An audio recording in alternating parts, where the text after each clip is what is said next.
दोस्तों, वैसे तो भारत में कई किले हैं जिन्होंने यहाँ की शोभा को बढ़ाया है, मगर क्या आप जानते हैं कि ऐसा भी एक किला है जिसने भारत की वीरता को भी दर्शाया है। एक ऐसा अजय किला जो बताता है कि चाहे कुछ भी हो, उस पे या भारत पे कब्जा नहीं किया जा सकता। एक ऐसा किला जिस पे मुगल और अंग्रेज से छोड़िए वीर शिवाजी महाराज भी कब्जा नहीं कर पाए। जी हाँ, शिवाजी जैसे महान नायक के सामने भी ये किला नहीं झुका। तो आखिर क्या थी इस किले की मजबूती और क्या था इसके अजय होने का राज? आइए जानते हैं इस वीडियो में। दोस्तों, इस अजय किले को आप अभी देख रहे हैं, उसका नाम मुरुड जंजीरा किला है। ये महाराष्ट्र के रायगढ़ जिले के मुरुड से 4 से 5 किलोमीटर दूर राजपुरी के तटवर्ती गांव में है। बता दें कि मराठी शब्द जंजीरा का अर्थ समुद्री दुर्ग है। ये शब्द फारसी के जजीरा से मराठी में आया है। फारसी में समुद्री टापू को जजीरा कहते हैं। मुरुड जंजीरा समुद्री तल से कोई 90 फुट ऊंचा है। 22 एकड़ में फैले इस दुर्ग की नींव 20 फुट गहरी है और इसे बनाने में भी लगभग 22 साल लगे थे। इस किले में 19 विशाल बुर्ज हैं। उन पर उस समय की बेहतरीन तोपें लगी हैं और आपको बता दें कि सारी तोपें उस समय स्वीडन, स्पेन, फ्रांस और हॉलैंड से लाई गई थीं। तब ये पूरा इलाका अहमदनगर के निजाम के अधीन था। निजाम ने उस समय इस किले पर परकोटा बनवाया था, जिससे किला एकदम अजय और सुरक्षित हो गया था। आपको बता दें कि निजाम ने इस किले की जिम्मेदारी और रखरखाव का काम एक माली को दे दिया था, जिसका नाम रामराव पाटिल था। रामराव और कुछ मछुआरे इस किले की देखरेख करते थे, मगर परकोटा बनने के बाद किला अधिक सुरक्षित हो गया तो रामराव ने निजाम को अनदेखा करना शुरू कर दिया और किले पर अपना राज बनाना शुरू कर दिया। ये बात निजाम को नावाजिब लग रही थी, इसीलिए उसे रोकने के लिए निजाम ने पीरम खान को भेजा ताकि वो किले को भेद कर किले पर कब्जा पाटिल से वापस लेकर निजाम को सौंप दे।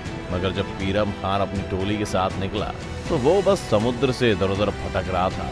उसको न किले में घुसने का रास्ता मिला, न ही भेदने की तरकीब। हालात इतने खराब थे कि एक ओर समुद्र ने रौद्र रूप ले लिया था और दूसरी तरफ कोई राह नजर नहीं आ रही थी।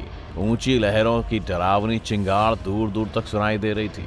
दिन तो किसी तरह निकल जाता, लेकिन रात काटने को दौड़ती।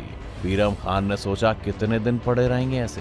तभी आगे गोलाकार टापू से दिखाई दिया।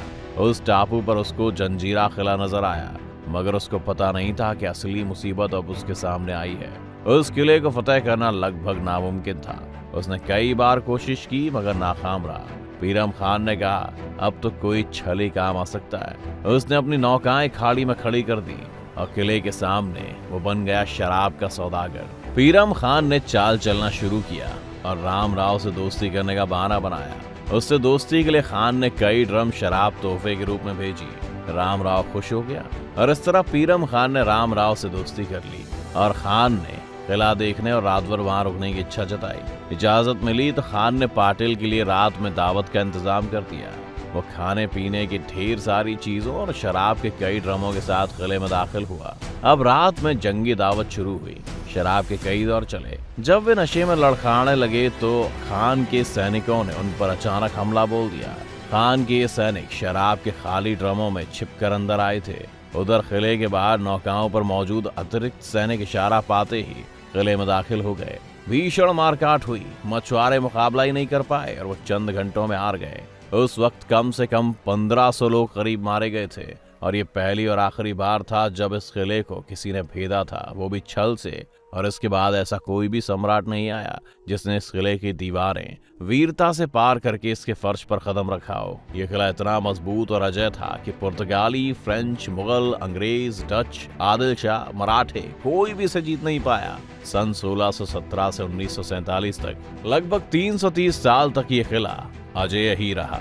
कहते हैं इस किले की सुरक्षा के लिए कोई 514 तोपें तैनात रहा करती थी। इसमें कलाल बांगड़ी, लांडा कासम और चावरी नामक तोपें आज भी मौजूद हैं। कलाल बांगड़ी तो बहुत दूर तक अचूक निशाना साध सकती थी, मगर सबसे विचित्र बात यह है कि किले के अंदर 60 फुट गहरे मीठे पानी के 2 छोटे तालाब हैं और तो और मीठे पानी का कुआं भी है जो आज भी काम करता है। चारों ओर समुद्र के खारे पानी के बीच मीठे पानी का तालाब होना प्रकृति का अजूबा ही कहा जा सकता है। मुरुड जंजीरा। जब पीरम खान ने छल कपट से मछुआरों से यह किला हासिल किया तब लगभग 12 वर्ष वो किले में रहा। सन 1538 में उसका इंतकाल हुआ। उसके बाद निजाम बुरहान ने इसे अपने शिया मंत्री शाह ताहिर को सौंप दिया। उसी ने यह किला ऐसा बनवाया जैसा आज दिखता है। एक फारसी शिलालेख में लिखा गया है कि निजाम के हुक्म से फाहिम खान ने इस किले को बनवाया था। बाद में सन 1600 में अकबर ने अहमदनगर जीता, लेकिन मलिक अंबर ने निजाम शाही से काफी प्रदेश अकबर से फिर जीत लिया। मलिक अंबर का काल 1546 से 1626 के बीच का है। 1618 में सिद्दी सुरुल निजाम से जंजीरा की जागीर की सरहद लेकर आया। उसने खुद को जंजीरा रियासत का पहला नवाब घोषित किया। मुगलों की भी इस किले पर नजर थी। उन्होंने 1636 में निजाम को हरा दिया और उसका प्रदेश बीजापुर के आदिल शाह को सुपुर्द कर दिया। जंजीरा के सिद्दी प्रमुख को औरंगजेब ने वजीर की उपाधि दी। वजीर सिद्दी अंबर का 1646 में निधन हो गया। उसके स्थान पर सिद्दी यूसुफ और उसके बाद 1655 में फतेह खान वजीर हुआ। इसी दौरान छत्रपति शिवाजी महाराज ने जंजीरा पर कब्जा करने के कई प्रयास किए, लेकिन सफल नहीं हुए। इसीलिए 1670 में उन्होंने एक और प्रयास में जंजीरा को जमीनी और समुद्री मार्गों से घेर लिया था, जिसमें वो किले का फतेह करने ही वाले थे।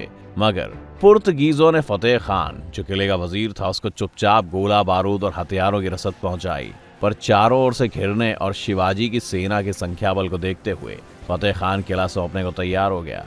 लेकिन संबल, कासिम और खैरियत नाम के उसके सरदारों ने बगावत कर दी, उसे कैद कर लिया और लड़ाई जारी रखी। इन बागी सरदारों ने बाद में मुगलों से सहायता मांगी। सूरत के मुगल अधिकारी ने उन्हें सहायता भी दी। उस तरफ औरंगजेब ने सिद्दी संबल को मुगल नौसेना का प्रमुख बनाया और सूरत के महल से 3 लाख की रकम दी। सिद्दी कासिम और सिद्दी खैरियत को भी जंजीरा और राजपुरी व अन्य प्रदेश दिया गया और इस तरह शिवाजी इस बार भी विफल होकर लौटे। लेकिन शिवाजी ने कोशिश करना नहीं छोड़ा। अन्य तरीकों से जंजीरा पर कब्जा करने की कोशिश की। उन्होंने पुर्तगीजों और अंग्रेजों के साथ हाथ मिलाकर जंजीरा लेने की कोशिश की, लेकिन तीनों बार असफलता हाथ लगी। 1676 में संबल व कासिम का झगड़ा हुआ। तब कासिम नौदल का प्रमुख बना।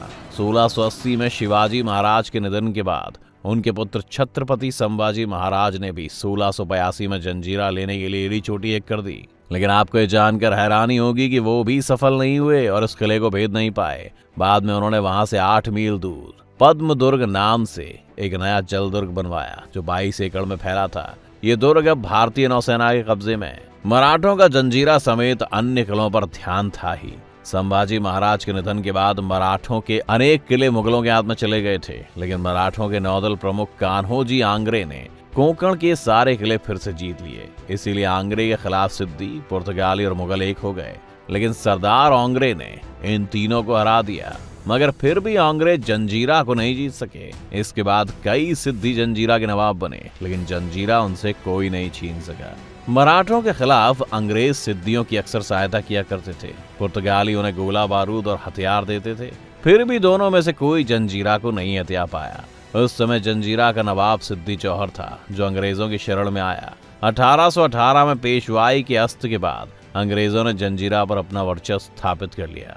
1869 में वहां अंग्रेज रेजिडेंट भेजा गया। स्वाधीनता के बाद 3 अप्रैल 1947 को जंजीरा रियासत भारतीय संघ राज्य में शामिल हो गई। तो दोस्तों, इस तरह शुरुआत से अंत तक लेकर यह किला अजय रहा, मगर हर किसी की कोशिश और हिम्मत के बाद भी किसी के अधीन नहीं हुआ और आज भी वह मौजूद है। जिस तक पहुंचना एक गौरवशाली अनुभव देता है। तो अगर आप इस किले को देखने के लिए जाना चाहते हैं तो कमेंट करके जरूर बताएं।